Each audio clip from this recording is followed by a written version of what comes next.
నాయుడు చేసినటువంటి ఈ దుర్మార్గానికి వెంకటేశ్వర స్వామి మీద ఆయన ప్రసాదం మీద జరిగినటువంటి బురదకి ఆ స్వామిని క్షమించమని చెప్పి ఈ చేసినటువంటి చంద్రబాబు చేసినటువంటి ఈ దుర్మార్గానికి ఈ పాపానికి ఏమన్నా శిక్ష వేస్తే ఆయనకి వేయండి కానీ ఈ రాష్ట్ర ప్రజలకు కానీ దీంట్లో తెలవక ఎవరన్నా సమిధులైతే వాళ్ళని వదిలేయమని చెప్పి 28వ తారీఖున వైఎస్ఆర్ కాంగ్రెస్ పార్టీ నాయకులు కార్యకర్తలు అదేవిధంగా ఆ వెంకటేశ్వర స్వామి భక్తులు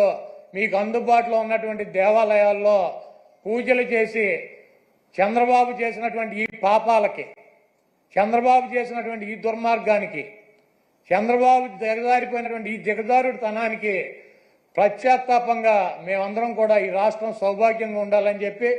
వెంకటేశ్వర స్వామికి కానీ వెంకటేశ్వర స్వామి ప్రసాదానికి కానీ ఎవరూ కూడా హాని చేయలేరు. అది చెయ్యాలన్నటువంటి తలంపు వచ్చినా కూడా చెయ్యవసరంలో తలంపు వచ్చినా కూడా ఆ స్వామే చంద్రబాబు కన్నా మహిమ ఉన్నవాడు, చంద్రబాబు కన్నా ఎక్కువ అధికారం ఉన్నవాడు. చంద్రబాబు లాంటి 1,00,000 మంది చంద్రబాబులు కూడా వెంకటేశ్వర స్వామిని కన్నెత్తి కూడా చూడలేనటువంటి శక్తి సామర్థ్యాలు ఉన్న ఆయన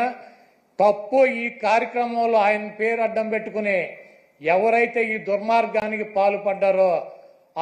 ఆ దేవుడే ఆ వెంకటేశ్వర స్వామి